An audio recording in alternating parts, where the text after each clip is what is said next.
The purpose of this screencast video lecture is to introduce our discussion of consideration doctrine.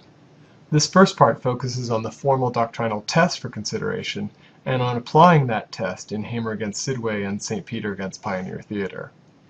I've located the topic here on our graphical map of the course because one primary function of the doctrine is to single out seriously intended promises for enforcement. That's not its only purpose, but it's an important influence. We can also think of consideration as a formal requirement for contract formation. As a doctrinal matter, consideration is one of the ways to get a promise enforced. It's also potentially a way to avoid enforcement by arguing that there was no consideration for a particular promise. You can think of it as a filter for enforcement. But consideration is not the only way to get a promise enforced. Another we will study soon is promissory estoppel. This is a reliance-based theory of enforcement. The first case in our readings on consideration is an old chestnut from the 19th century, Hamer against Sidway.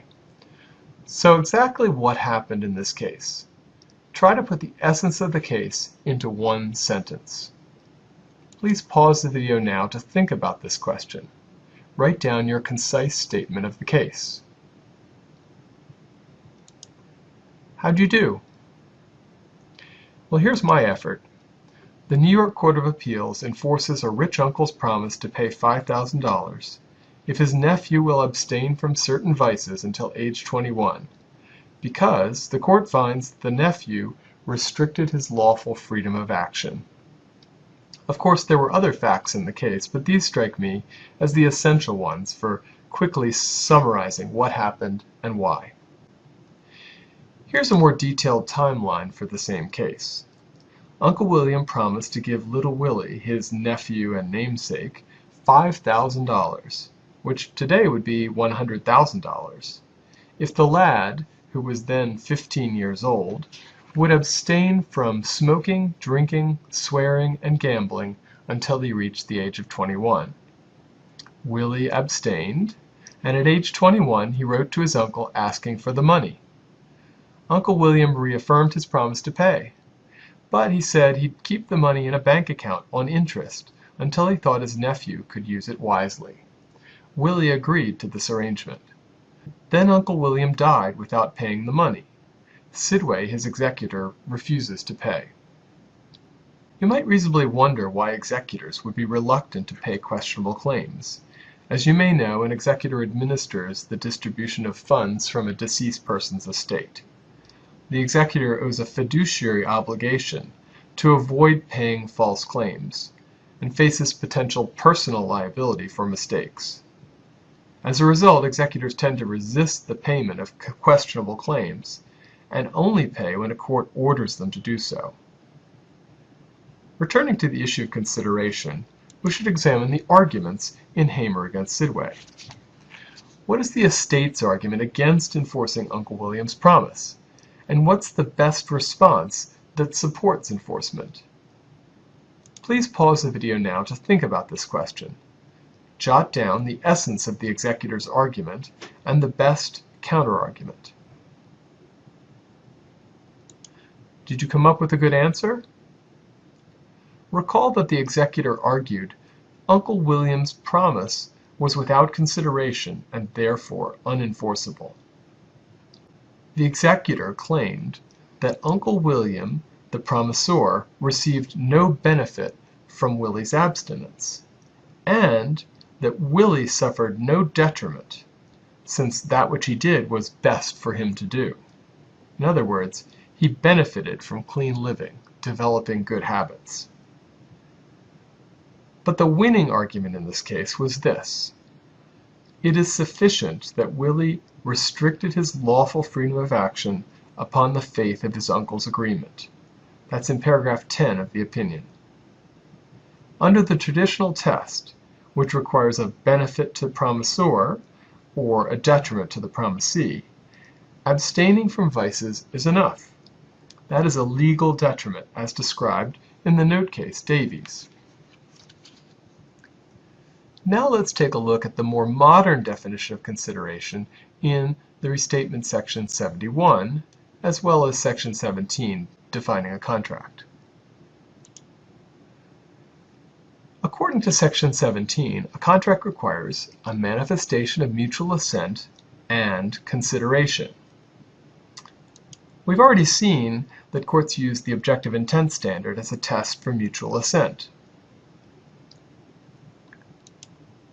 Section 71, subsection 1, says that consideration must be bargained for.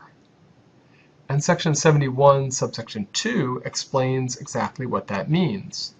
Consideration must be sought by the promisor in exchange and given by the promisee in exchange.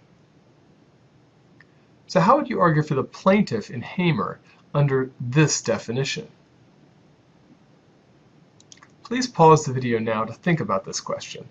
Write down your ideas about how to apply the principles of section 71 to our facts.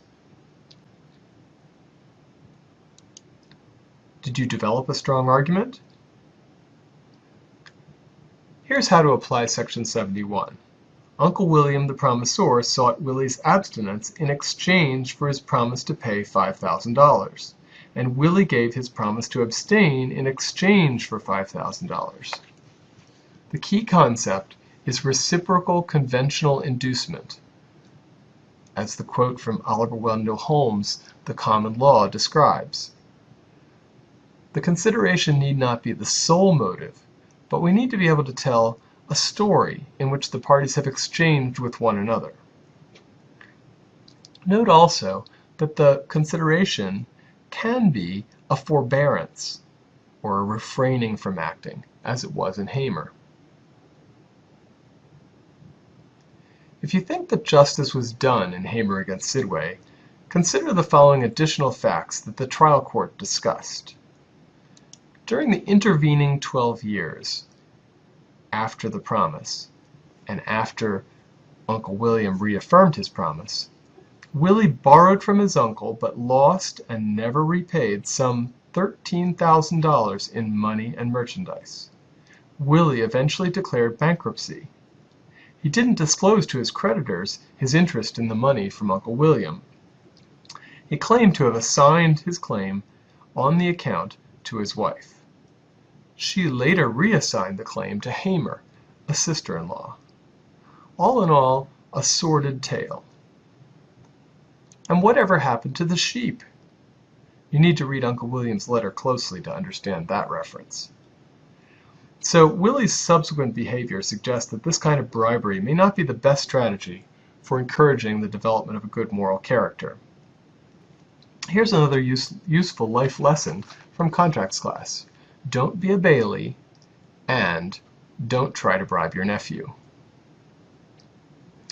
You also read St. Peter against Pioneer Theatre. Once again, let's put the essence of the case in one sentence. Please pause the video now to write down your concise statement of the case. How'd you do? Here's my effort. The Supreme Court of Iowa enforces a theater's promise to pay the bank night prize because the theater bargained for patrons to sign the register and wait for the announcement of a winner. You might recall also the following additional facts. The movie theater held a drawing every Wednesday evening called Bank Night. The St. Peter's signed the register and waited outside. A theater employee appeared and announced that Mrs. St. Peter had won. She went into the theater and approached Parkinson, the manager of the theater. He said that they had called her husband's name instead, so she motioned for her husband to come. But the lights went out, perhaps on cue from Parkinson, and they lost sight of Parkinson in the darkness. When they found him again, he told Mr. St. Peter that he was just 1 second too late. A claim for the prize had to be made within 3 minutes. Mr. St. Peter assigned his claim for $275, which would be $3,000 today, to his wife. The theater won in the trial court. The decision was a mindless application of the statement in State v. Hundling that bank night involves no valuable consideration. Let's try to do a bit better. So what did the theater promise to do? Well, They promised to pay money to the person whose name was drawn if that person made a timely claim for the prize. What did the St. Peter's and other bank night patrons promise to do? I'll give you a hint. That's a trick question. They made no promise. They rendered a performance. So what kind of contract does this case involve? Unilateral or bilateral?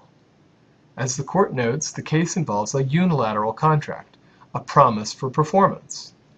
In bilateral contracts, the parties exchange a promise for a promise. So how do you argue for consideration on behalf of the St. Peter's? Let's apply Hamer and then Section 71, two different tests. Please pause the video now to think about this question. Write down your ideas about how to apply both tests to our facts.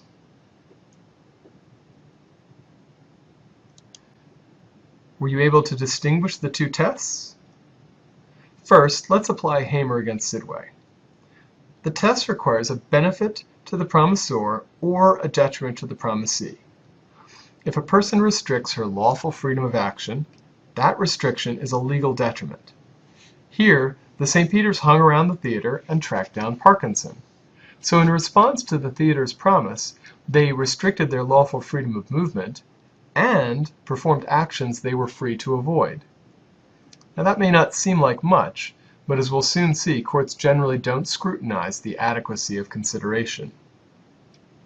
What about the more modern understanding of consideration contained in Section 71? Is there any discussion of bargain in the case? We might try paragraph 23 in St. Peter. The act which is asserted as the consideration for the acceptance and performance of a unilateral contract must be an act which the party sought to be bound bargained for, and the acts must have been induced by the promise made. This is precisely the bargain requirement of Section 71.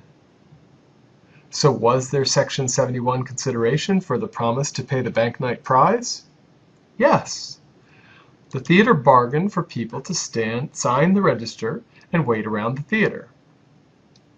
Obviously, the theater hoped to gain from bank nights.